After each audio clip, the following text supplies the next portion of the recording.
In August of 1856, newspapers across the United States reported a strange and tragic Shijian in Florence, Alabama, a small city with a population of around 1,000. The story lacks specific names and ages, but revolves around a schoolmaster who cherished a tame sparrow he kept as a pet.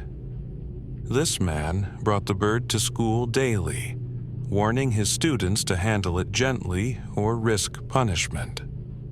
One student, out of fear or reckless curiosity, stepped on the bird and killed it.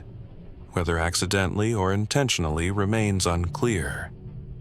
Troubled by guilt and fear of retribution, the boy refused to return to school. Yet, a few days later, the teacher persuaded him to come back, promising to forgive. After classes ended, the schoolmaster took the boy aside into a private room, where he strangled him to death.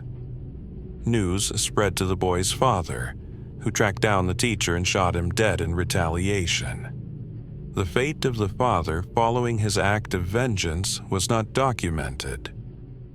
Moving forward in time, in December of 2005, a far more disturbing Shijian unfolded in Japan. Yu Hagino, age 23, was working as a part-time teacher at Shinmi Primary School in Uji, Kyoto Prefecture.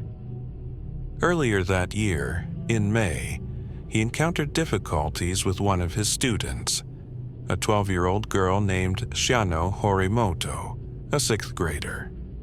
Initially, Hagino had given her private lessons, but her parents disapproved of his methods.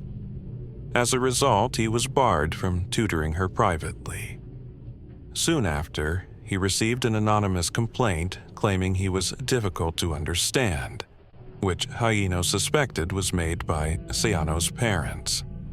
He also believed she was mocking him, calling him strange, and that she had attacked him with a sword, attempting to seize control of his mind. A delusional belief. When exam supervision shifts were assigned, he was excluded, further fueling his paranoia. On December 2nd, Hagino purchased 2 kitchen knives, one measuring 11 inches in length, and brought them to school on the following day, which coincided with an exam session to reduce staff presence. However, by that time, Shiano had already finished her exams. A week later, on December 10th, Hagino entered an empty classroom, unplugged the surveillance camera, and armed himself with the knives and a hammer. He stalked the girl as she sat at her desk and swung the hammer at her, but missed in his violent frenzy. Instead, he stabbed her in the face, head, and neck 10 times, causing her to collapse. Not stopping there, he delivered 3 additional stabs to her neck. After the brutal murder, Hagino called his father, confessed to the crime, and was promptly arrested at the scene. The nation was profoundly shocked by this savage act, especially considering Japan's notorious rarity of violent crimes. Its murder rate in that year was merely half a murder per 100,000 inhabitants. In that same year, the United States recorded a murder rate of 5.7 per 100,000 residents, compared to Canada's 2.04 and England's 1.38. Yet, the brutal killing of Shiano marked a grim milestone, becoming the 3rd young girl murdered within just 3 weeks.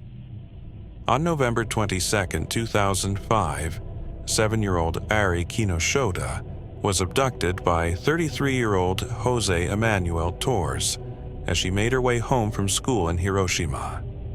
Torres had illegally entered Japan from Peru using a forged passport. Wanted in Peru for child abuse, he had fled prior to arrest. And in Japan, he committed the heinous crime, assaulting Ari before strangling her to death. Her body was concealed inside a cardboard box and abandoned in an empty lot. Torres was convicted of the murder and received a lifelong prison sentence. A week later, on December 1st, another 7-year-old girl, Yuki Yoshida from Amakeichi, was kidnapped while walking home. Her nude body was discovered the following day, about 40 miles from the abduction site, bearing 10 stab wounds to the chest. 9 years later, in February of 2014, Takeo Katsumata was arrested for selling counterfeit luxury goods. During interrogation, he confessed to the murder, but in May of the following year he retracted his statement, claiming innocence. No physical evidence linked him to the crime. DNA analysis revealed a profile that clearly excluded Katsumata. Despite this, he was convicted and sentenced to life imprisonment, a decision many believe was unjust. Regarding Hagino, he pleaded guilty to killing Siano Horimoto and was initially sentenced to 18 years. However, on appeal in 2009, his sentence was reduced to 15 due to diminished mental capacity at the time of the crime. Had Hagino served his entire sentence, he would have been released in December of 2020. Turning to another case, in September of 1989, 20-year-old Rex Copeland was attending Sanford University, a private Christian college in Homewood, Alabama. Copeland, a junior studying pre-law, was also a prominent member of the debate team. His coach, William Slagle, was a 42-year-old assistant professor in the speech, communication, and theater department. Both men had started at Sanford in 1987. Originally from Texas, Slagle had previously coached debate at Mercer University in Macon, Georgia, for about a decade. Known as a kind and dedicated mentor, he was known for his generosity, once buying glasses for a student who could not afford them and paying students to handle odd chores around his home. Before major tournaments, he would host the team for dinners and overnight stays. An accomplished debate coach, Slagle led his team to qualify for the national championships for 11 straight years, and under his guidance, Sanford ranked 30th nationally. Nonetheless, he was regarded as a strict instructor with high expectations for his students. Rex Copeland was a talented debater who seemed to genuinely want to bring out the best in his teammate, Sigo. On September 20th, 1989, during a debate tournament, Sigo's team suffered a clear defeat, and he was disappointed with Copeland's less than stellar performance. Several months earlier, their coach, William Slagle, had assigned Copeland a research topic for debate, but he had neglected his duties, struggling with time management and feeling the pressure of being the star debater. Just 2 days after the tournament, on September 22, 1989, Copeland's friend and girlfriend visited his apartment, having not heard from him since the night of the debate. They found his car parked outside and, after knocking with no response, discovered the door was locked. A security guard was called to conduct a welfare check, and what he found shocked everyone. Copeland's apartment was covered in blood. Inside, they found the young man's lifeless body. He had been stabbed around a dozen times in the chest, with some 30 other cuts on his body. Nothing appeared stolen, and there were no signs of forced entry or a break-in. The police examined Copeland's answering machine, where they found a few messages, including one from William Slagle. The message was about Copeland missing a scheduled debate practice. Once informed of the murder, Sigo attended Copeland's funeral and offered his condolences to the grieving parents. Despite multiple investigations into different possibilities, no leads proved conclusive. Investigators noted that among the pages of notes for the upcoming debate tournament lying near the body, perhaps indicating a possible motive or context. They intended to speak with William Slagle, the debate coach, but he avoided their questions and refused to cooperate. Then, on October the 2nd, 1989, the Shelby County Sheriff's Office received a letter from Slagle, mailed from Nashville, Tennessee, approximately 200 miles north of Homewood. In the letter, Sigo confessed to the murder, claiming that after a debate practice, he and Copeland had an argument that escalated, leading him to follow Copeland to his apartment. There, a struggle ensued, during which Slagle insisted Copeland attacked him first, forcing him to kill in self-defense.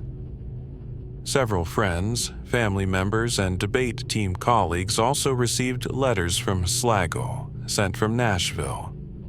A warrant was issued for Slagle's arrest, but authorities soon lost track of him. A few days later, they received yet another letter, this time from Los Angeles, California, in which he announced plans to end his life. However, investigators doubted this was his true intention. Before disappearing, Slagle withdrew $10,000 from his bank account. His brother, attempting to access the same account, was caught trying to do so. His rental car was later found abandoned at Los Angeles International Airport, leading authorities to believe he might have staged an escape to make it appear as though he fled the country. Yet, they were certain he remained within the United States, though his exact whereabouts remained unknown. The case of Rex Copeland drew significant media attention, with programs like Unsolved Mysteries, America's Most Wanted, and A Current Affair all broadcasting segments that urged the public to help locate the fugitive. Despite this widespread exposure, the suspect, William Slagle, remained at large for 6 months. On April 3rd in 1990, the 43-year-old man, dressed in a business suit and carrying a suitcase, unexpectedly entered the Shelby County Sheriff's Office. Approaching the front desk calmly, he announced, "I believe you've been looking for me. I'm Bill Slagle, and I'm here to turn myself in." He offered no explanation for his months-long escape or his motives for turning himself in. In December of the same year, Slagle stood trial. His defense argued that Rex Copeland had been the aggressor and that Slagle acted in self-defense when he fatally attacked him. The prosecutor highlighted that Copeland was roughly half of Slagle's age and was a bodybuilder, emphasizing the physical disparity. Additionally, 4 hours after the incident, Slagle had gone to a hospital to receive stitches for a cut on his arm, which was consistent with the defense's claim of self-defense. The coroner supported this version, describing the victim's wounds as frenzied, but likening them to a person firing all bullets from a gun when feeling threatened. However, the prosecution questioned this narrative, asking why Slagle attempted to conceal his involvement after stabbing Copeland a dozen times. 4 of these wounds proved fatal. Eyewitnesses noted that instead of aiding the injured man, Slagle focused on his own injuries, wiping down his apartment to erase fingerprints, removing the bloody towels and knife, and leaving all lights off before locking the door. He also left a message on Copeland's answering machine, making it appear he was unaware of the murder. Following the killing, instead of cooperating with law enforcement, he disappeared and evaded capture for 6 months. The trial lasted just 4 days, with the jury deliberating for a little over 2 hours. Ultimately, William Slagle was convicted of murder and sentenced to life imprisonment with the possibility of parole after 15 years. He applied for parole twice in 2001 and 2007, but was denied both times. Reports indicate that Slagle died in prison in 2010 at the age of 63 from natural causes. In the wake of Rex Copeland's murder, the National Debate Tournament established an award in his honor, the Rex Copeland Award, for the team delivering the best performance throughout the entire season.